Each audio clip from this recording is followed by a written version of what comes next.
Welcome back to Les Schwab Tire Center's Outdoor GPS. Here's Fisherman's Marine and Outdoors Deal of the Week.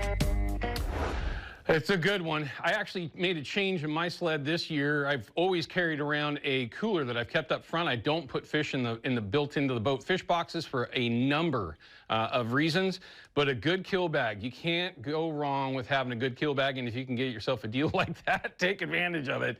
It's the Deal of the Week from Fisherman's Marine at all 3 of their locations, and they've got an upcoming Addicted Bash event going on at their Delta Park location as well. But now let's join Steve Leonard from Steve's Guided Adventures. Again, one of my favorite interviews that are out there, and participating in one of my favorite fisheries, chasing walleye on the Columbia.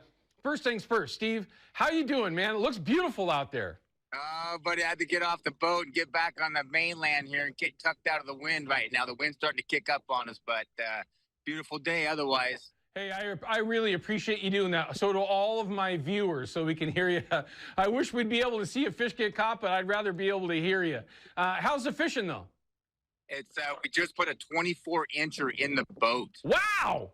Yeah, and so I'm holding the shore here just to get off the white caps. I knew it wouldn't be a very good interview. That's our 7th walleye this morning. We got about 5 bass, some good eater males, but yeah, 24-incher. Nice one.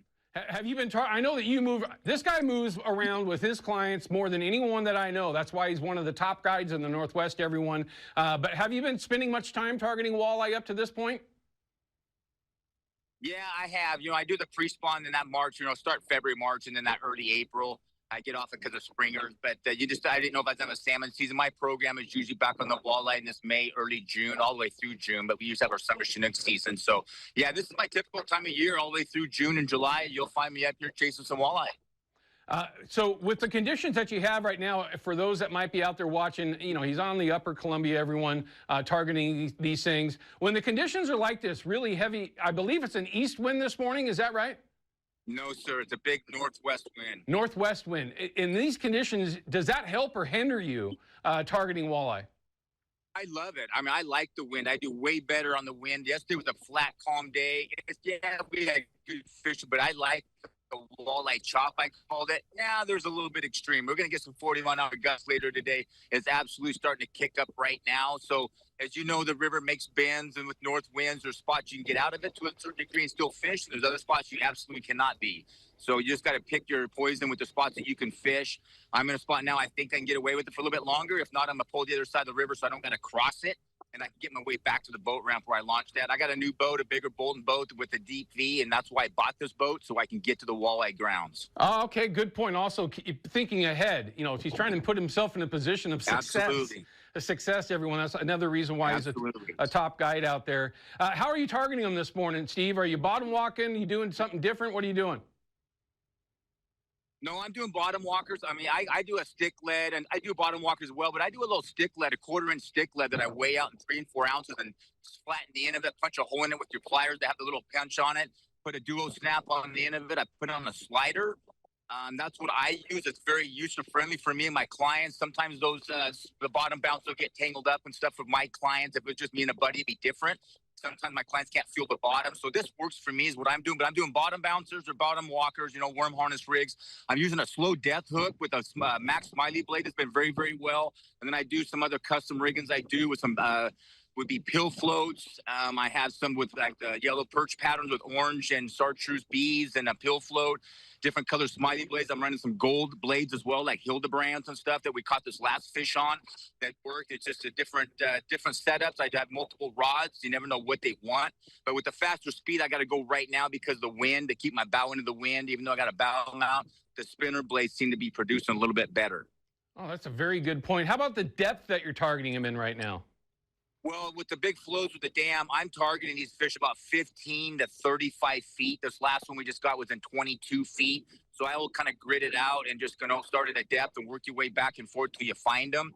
And then they do move, but with the bigger flows, these fish got pushed down from the dam. They're in these back areas, these slower, calm areas. That's kind of where you want to target them. Otherwise, when the dams are shut down, I'll be in 50 feet of water sometimes right in the middle of the channel. And especially in July when the dam flows are down or later part of this month, those fish will be in those deeper waters. And I'll troll right in the middle of the channel in 50 feet of water. Okay, so you'll just cover the ground. Where the fish are is where you're going to be.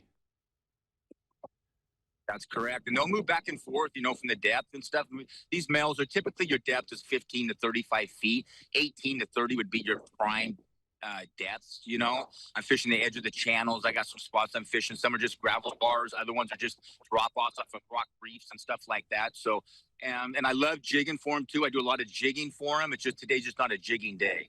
Yeah, it sounds like it was up to 40-mile-an-hour gusts. That can make for a very difficult boat control day if you're jigging. Yeah.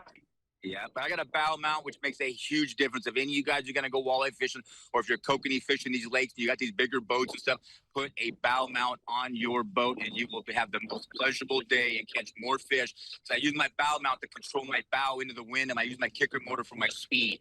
And my bow mount has a cruise control on it. It'll pick up the speed when the wind gust hits it. It has it has an autopilot on it, so it keeps me on track.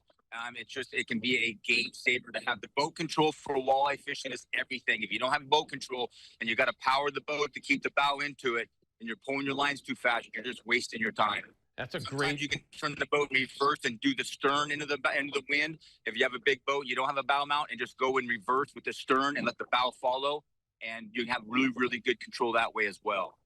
Everyone, rewind what he just said, absorb it like he said it, and you'll be more successful if you're out there targeting walleye or, again, any species in those high wind situations. Hey, listen, Steve, I know that you had to do a number to give us this interview, sir. We appreciate that thoroughly. Have yourself a great day, and please be safe out there, okay?